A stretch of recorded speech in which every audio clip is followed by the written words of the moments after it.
Today my guest was Cecelia Taltoan, a Youngstown native who's been on a long but rewarding journey overcoming drug addiction and creating a successful life for herself. She works in the community helping others through the nonprofit Know Your Neighbor and being engaged to bring about positive change in the city. She's got a story to share that she hopes can help others overcome their issues and strive for a positive change in their own lives. So without further delay, let's start the show. Good morning, Cecilia. Hey, good morning, Scott. How we doing? Thanks for, I'm doing great. Thanks for joining me today. No problem. Well, starting out, I just wanted to ask you a little bit of, I had come to you before about doing a possible podcast, and you turned me down. And I was curious as to what changed, because I guess I should preface this by saying that how I came to know you or get to know you a little bit is through things like community service, through Know Your Neighbor and working with Miss Joyce in Youngstown, and just you have a touch with the community. You're in touch with the community, and it stems a lot from your background and some of the things that you've been through on your journey. And so I wanted to find out just a little bit about what changed between when I came to approach you initially to now, what makes you want to actually speak and say something about what you're going through, what your journey is. Well, I guess at one point it was kind of hard to fathom that I think I had anything of importance to say, and it was just it was a mind blower. But then as I got invited to speak at the radio station a couple of days ago, and they were talking about my journey in recovery, and they were interested in that. And I was like, wow, I guess I can share. I guess there is something that I can say. So I took it as an honor, and it was a pleasure. So that's when I reached back out to you, and I had thought about getting on air or whatever to try to reach so many people out there who have a drug problem, and maybe it could be some youth. And that's when I reached back out to you. Well, I could have told you that for sure. Because one of the things that I've come to understand is that people connect more when they see people like themselves going through something similar. Like sometimes we feel like we're all out on this island by ourselves. And the older I get, it seems like the more I learn, it's like, no, there's nothing new under the sun.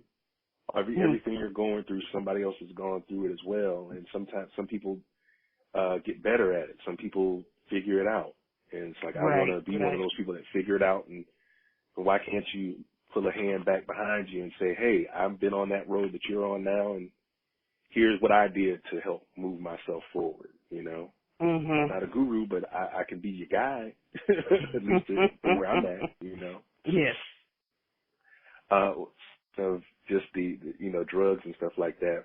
You've been sober for how many years now? Ooh, it's about 32 now. 32 years. 32 years. So that takes some time. And that's like all drugs. You stay away from everything. Yes, all drugs. I don't even smoke anymore. I smoke cigarettes. So, and that was a journey by itself. But I relinquished and overdid all the drugs. So what was the incident, or was it a person that caused you to turn things around 32 years ago to get help? Oh my goodness, so back, so far. I had came to the decision and the desire to know that I was on this earth for more and better than what I was doing, The consequences was too high. My self-esteem, I was just at a point in a crossroad in my life that I didn't want to continue on in the way that I was, and I knew it had to be something better, than what I was doing. And that's when my desire became more to want to stop using. And it's nothing that I myself personally did, because I know it was the help of the good Lord. So I used what the past my mother has given me and told me throughout the years, and I used with the strength and the help of the good Lord to help me overcome. And that's where I'm at. The word overcome for me is just awesome. Mm-hmm. Because I Did think, you? I'm sorry. Go ahead.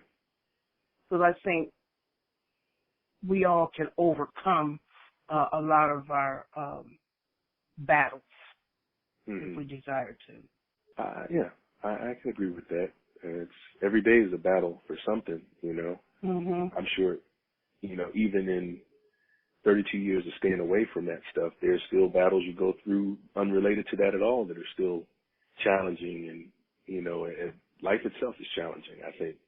And just figuring out a way to live through it and prosper and shoot. And I'm not talking about prosper in the way that you have a big mansion or anything like that. I think prospering, we need to redefine what it means to be successful, what it means to prosper, at least as far as like, what do you call it, society is concerned. You know, it's not necessarily about how much money you have and how big a house you have, how many cars and, while, you know, and jewels. It's more so that, you know, I'm a person of, I like to experience things and, you know, being able to collect experiences. I like talking to good people, like talking to you. It's a privilege to be able to talk to you this morning and learn something new.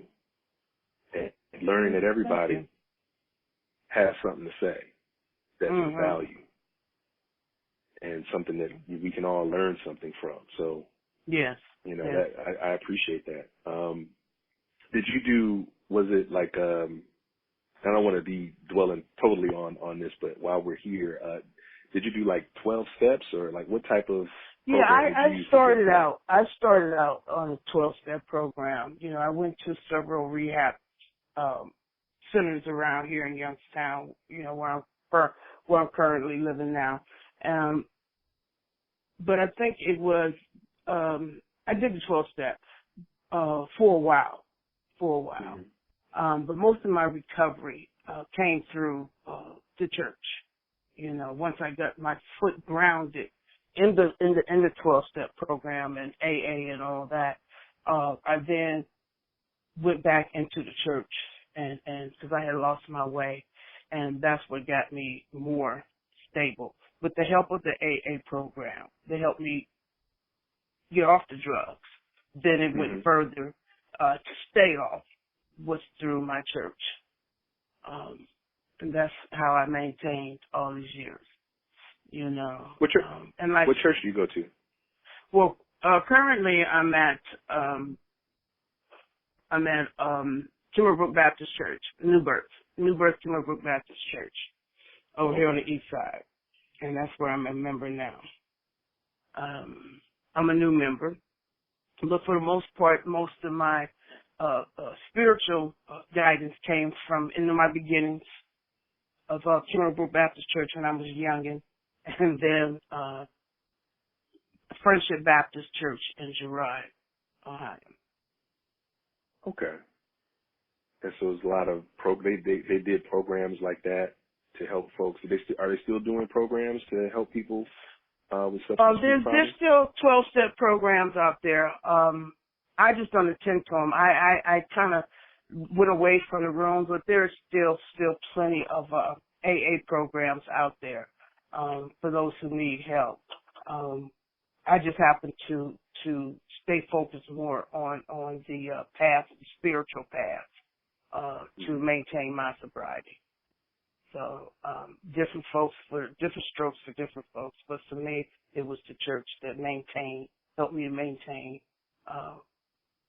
my sobriety. Okay. Now, if you were going to, like, if somebody's out there right now and they're going through their own struggles, like,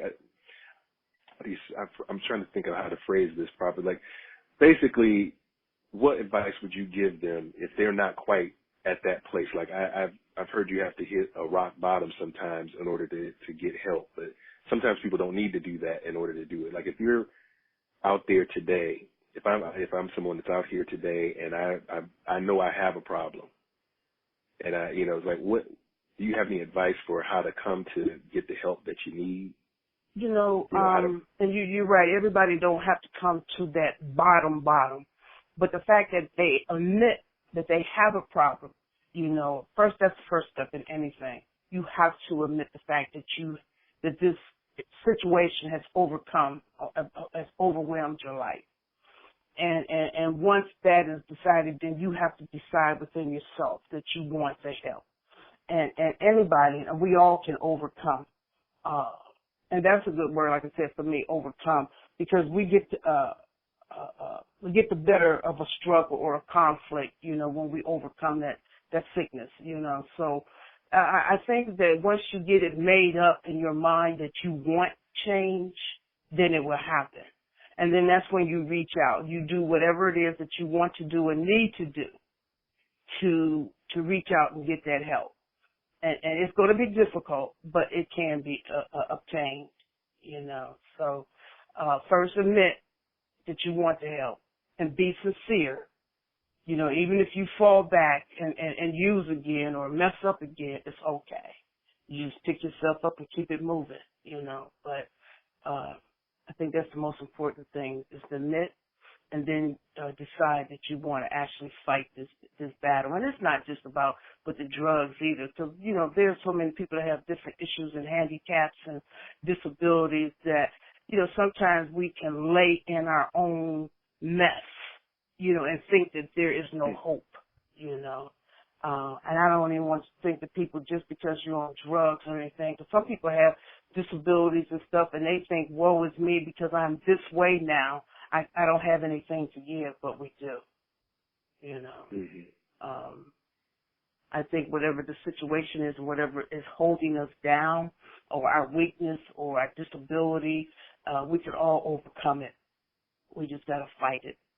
It sounds a little bit like you're describing some of it as the law of attraction. It's like once you've made that acceptance that, yes, I need help, yes, I have an issue or have a problem, by accepting that, then the law of attraction starts kicking in, and you start attracting what you need to get you the help that you want.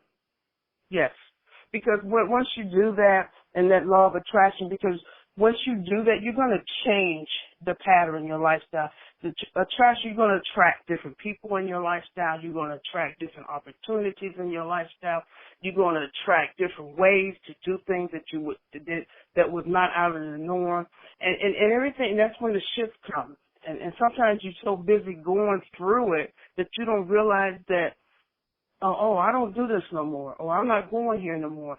So it was a whole new balance. It takes on a whole life of itself takes on with the self, and that's what happened with me. There were so many times that even when people was giving me advice, some of the advice was, I ain't doing that, but if I put it into practice, some of the things that they told me, those that had went before me, and I tried it, then I seen the shift change in my life, and I started to attract different elements and different people and different ways and different things of doing things, until before I knew it, it was 32 years came by and I'm still clean. So, it's like, wow.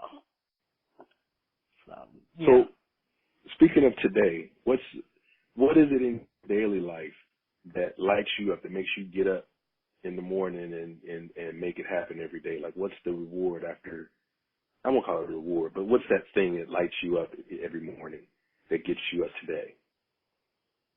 Because I'm no longer out there, my life is a whole lot better, because I still believe there is something that I can do, or, it's good to know that there's a purpose in life. I'm like you, as far as success is concerned. I don't consider myself successful in the way the society look at it, with the big house and all that, but I'm successful in my everyday walk, as far as maintaining, my sobriety. One of the things that, gets me and it keeps me moving is my sons, all three they remember my drug use. And one of the things that they tell me that the best thing I ever did was to stay clean. That's the best thing that I could have ever done for them. It was, Mom, you stay clean. And it gave them a whole new perspective. You know, I could see the fruits of my sobriety through my children. You know, their accomplishments. Now, do they drink? Oh, heck, you know. Well, you know, they do socially, but there's nobody that's addicted to anything. You know, nobody have any alcohol issues or anything like that. But, you know, nothing like what I did. That's interesting. I mean, it sounds like they took from your example, and it's like, you know, they found a place to kind of barricade themselves off, like this far, no further when it comes to that type of thing. I can appreciate that. Yeah. They remind me every now and then, you know, what it means to them of my sobriety. So that's one of my get up goals, you know, to maintain that, to remember them and all that we've been through. So I love being sober now. There is nothing that will be able to take me back out. And I know for a fact, for truth, that I will never go back out and use again. The consequences would be just too much, you know. You got too much to lose. Yes. I'm a success story. It's not by money, because I ain't got no money. But, you know, I ain't got no house on a hill either, you know. By those measurements, my success is me getting up every day and even talking with you in this manner. It's a success, you know. I agree. Yeah. Because what you're saying, it has so much value for other people, not just yourself, you know. Right. I think, because one of the reasons I started doing these podcasts, it stems from just wanting to have something to leave behind, having a record of stories, having a record of some personal history. You know, like your kids, long in the future, your kids' kids, if they want to know something about their mother, their grandmother, they can put this on and learn something about you. You know what I mean? You can be helping mold your next generation or next couple of generations down the line just by putting something down on paper. And because it just struck me one day that I used to live in Michigan, and my grandparents would live there, and it seemed like everybody in my family would come to be with them. You know, on big holidays, we'd go to Southfield and we'd spend that time, and I'd hear all of their stories about them coming up and all that. And my grandparents passed a long time ago, and all of that stuff kind of faded out. Everybody kind of went to their corner, not being upset or anything like that, but they went to their corner. Life keeps getting in the way of us just coming together for whatever. And I was thinking, like, I'm not hearing any of those stories I used to hear. My kids never heard this story or that story from my aunts or uncles. And I'm like, if I don't do anything, it kind of, that story goes away. Who's going to be able to tell that story 100 years from now and get anything from it? So I started doing this type of stuff, you know, just because I wanted to keep it moving. And you know what I mean? I think that's something. And so, and even with that, then you overcame. You know, you overcame, and now you're trying to do something with it. You're trying to maintain those stories of history that the lost generation, as they say, because they said these kids are lost, but this would give the kids in the future some substance. You know, they can hear those stories and even put their imagination to work as to what it was and used to be. And I think it's a good idea. That I might even try to write down some more stuff for my kids. I even thought about writing a letter to each one of my children and leaving it something that they can read when I pass, you know. And I think our stories, the old is good for the new, you know. So, and that's where the generations can meet again, even though that they're not here, you know. through word, we can keep connected. So hats off to what you're doing too, Scott, because learning you and meeting you also has been a great pleasure. So thank you. It's been twofold. I got to know you a little bit more and found out that our birthdays is close by. So and I know you busy in the community and you do what you do. So and your artwork and whatnot. So I'm glad that we can help each other out. So it's a great pleasure. Same here. I wanted to, because there's so much coming at us these days. One of the things that we've been talking about, Matt and I have been talking about a lot, is just like information overload. And I know I suffer from it because it's like I'm a very distractible person.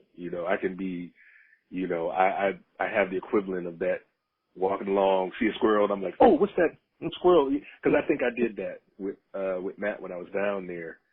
I throw him off sometimes because we'll be walking, and I saw this praying mantis, like just sitting here on the thing, and it was like, I don't see praying mantises very often, and so we're walking, I turn my head, I was like, oh! And he's like, what? What's going on? What's wrong? I'm like, oh, it's just a praying, look at this, it's a praying mantis sitting right here. It's like, man, can't scare me like that, but I'll do that. When I see something interesting, it's like I have to take a look at it for a second. And when it comes to just information coming at us through the social media, through everything else, it seems like it's a lot. And I was going to ask you, like, what kind of negative information do you think we're getting too much of these days, and why? Oh my goodness! That is that's a good question, because it's just, I think too much negativity question is everything. I mean, nowadays everything we do is questionable now. It's the way we think, the way we buy foods. It's just negativity. Even when I scroll through Facebook, there's so much negativity. I don't even respond to it. I just look to see what is being said and all that. But I think the negativity is, I don't know, you name it, whatever. It could be the gays, this going on, Simone Biles, the negativity that's putting out about her, she's so great at what she's doing that they want to stop her. The negativity about Black Lives Matter, and then they want to get mad with the cops. But we got to recognize it starts from within us, our own self. You want to shoot your own people up, so it's so much negativity out there. The politicians, everybody want to rule and want to take control, but nobody want to honor to do it in the right manner. It's just whatever you want to talk about. The strikes going on, it's so much. And I try not to get caught up in it, because that's man-made stuff. Man is a greedy person. And I try to stay in my own lane and do what I need to do, in my space, to make a contribution. I don't even get caught up in all this worldly, stuff, negativity, because it's so overwhelming. And if you listen to everything that's putting out there, then you don't know how to make a right decision. It can just overtake you and overpower you. So I think, I think we're overcoming. You mentioned overcoming. I think we're still overcoming that greed attitude from the 80s. Because I remember there was a time when that was like, what was it, Wall Street, that movie with Michael Douglas, and the big line of that movie was greed is good. And that the 80s kind of cemented that into law almost. It's like everything started turning toward how much money can you make, how much money can, your company make, to the exclusion of almost everything else. Forget about, keeping people's jobs here. Forget about the quality of life of the people on the line. It's how much can this company make? How much can shareholders make? And I appreciate that on some level, because why not? I mean, I like making money and having things, but it can't be to the exclusion of people's humanity. Like, there's got to be something more important than making money. And to me, that's us. We're more important than just making a couple of dollars. I mean, it breaks my heart that there are veterans sleeping on the street. You gave your, you could have given your life for this country. Every veteran, to me, should have a home. Doesn't have to be a palace, but should always have a home, health care, food. You know, you know what I'm saying? Not because nobody's going to sit on the couch. That's a lie. You know, well, I take that right. Some people are going to sit on the couch, but the vast majority of people, helping them is only going to make them, is freeing them to do something, to do that thing that they have a passion about. You know, how many janitors right now are great painters that will never paint a picture? Or, you know what I mean? Or how many, you know what I'm saying? There's a lot of people out there that have something to contribute that aren't able to because nobody's investing anything in them. True. And that's what one of the things, you hear it so much on the nail, because I'm like you as far as the veterans, you know, everybody did service, you know, in there, and it should not be, they shouldn't even have to gravel for anything, you know. And the red tape, they shouldn't even have to, it should be just wiped out. When you get done, come home, this is yours. It's automatic, you know what I'm saying? So, and I don't know, and that, you know, and as far as the greed and I don't think it was back in the 80s. I think it was just always there, but it's just more that we beginning to see of it. You know, because sometimes they kept it in behind the doors, but man's been greedy forever, you know. Yeah. And it's just that it's just coming out more. You know, just like everything else is coming out more. People don't want to be in the closet anymore, so they just want to push it out there now. But as far as the greed and the money making, that's always there. Even like you say, back in the 80s, they didn't make that movie or something like that because it wasn't happening. It was already happening. and they just pushed it out there more. And the more you push it out there, the more it becomes more normal, you know, and that's what everybody was doing, you know. So it always has been. It's just that how people receive it. So in order to get more people on board, they need to expose it more. So now more people's on board, and even the pastors now, they preach prosperity.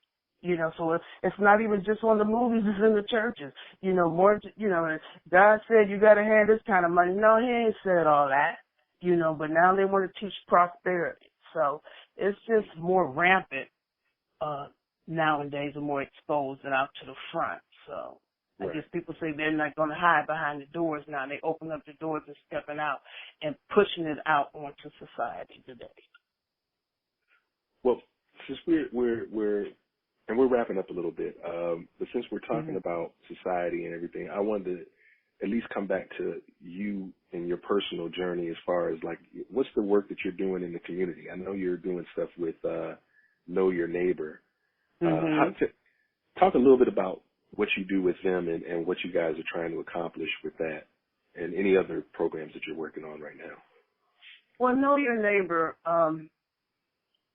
I started out with Joyce as just coming to see what was going on to help her, and thank God for Joyce. But the next thing I know, that took a life itself, because I seen how things was, and I liked that was going on in the neighborhood.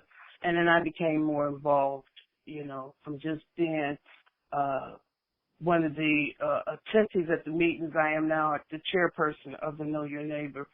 I've seen they try to get the neighborhood to come back like it did in the old days, or some similar to that. You know, make the neighborhood nice again.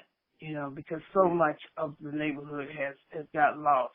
You know, and so many of the seniors now that used to be in the day, they tend to stay in. You know, we're trying to bring them out. We're trying to build on the youth to teach them, like you said, from the old times of the stories and how they can help to let the kids know that there are other choices out here than what they actually see on TV or playing those video games and all of that, you know, to educate the youth, you know. I like that, you know, and that's one of the things that gets me up, because there's some things that I can do that make a difference, you know, and I'm learning myself some of the involvement in the neighborhood. We go to the different meetings that's around here. I see growth. I see change. And it's a welcome change. It's a welcome growth, So that's what I do. I involve with the neighborhood, know your neighbor, and it's a good thing, And I think if everybody is dedicated to trying to make a difference and overcome some of the obstacles that have been set before us, a little change in the big scheme of things make a difference, And we ain't gonna make a big change all at one time because it took a while to change. So anything that we can do on a small scale, it's a success. And that's about where I'm at today. I think you guys are doing things just in the fact that you're spending time, like especially through Miss Joyce, spending time with the kids in the community, and giving them something to do during the summer, and teaching them about the neighborhood, nature in the neighborhood, and the plants and animals and things like that. Because I can't remember who it was I talked to, who was, just pointed out to me that when it comes to, it's the young people that are the key to it, because as far as keeping the neighborhood, because a lot of times, basically my generation and maybe the generation right before me, they couldn't wait to leave. You know what I mean? Like we might have had houses and we had businesses, and some of us, and the people who owned it, ran it for years. Their kids, they were able to give them a great life, and their kids couldn't wait to get the heck away from the thing that has founded them and helped them establish anything. It's like, so all these great old businesses just died out because their kids didn't want to keep doing it, and didn't bring it into the next generation. All these old houses that are beautiful old houses fall into disrepair because the kids don't want to stay in the town anymore. And it's like, by keep creating and reinvigorating the neighborhood and reinvigorating and investing in the children, like you guys are doing, I think you're creating at least another generation of potential homeowners, business owners in your community that are there and about where you guys are from. And every time I've come, I'm always struck by how just nice the people in the meet in Youngstown. It reminds me a lot of how I felt when I went to New Orleans. Not necessarily with the music and the food as much, although I've had good food, but just the atmosphere and the vibe down there is real cool where you guys are at. So I appreciate that, and I appreciate getting to know you better. And just want to say thank you again for doing this. Well, I appreciate it, Scott. I'm going to like you even more. We're going to do this one more time. We can do this again. I'm going to like you even more. I would like that. I'd like that because I'm thinking of doing I do these personal history podcasts with members of my family, but I'm branching out to do some with folks that aren't in my family because I'm just interested in people's stories. So let's plan the next one with you and I talking, and we'll find out a little bit more about your personal family history and things of that nature. That'd be fun too. So that's something. Yeah, that would be awesome. All right, then. All right. Thank you so much. All right, Scott. I'm going to holler at you. You have a good day. You too. All right.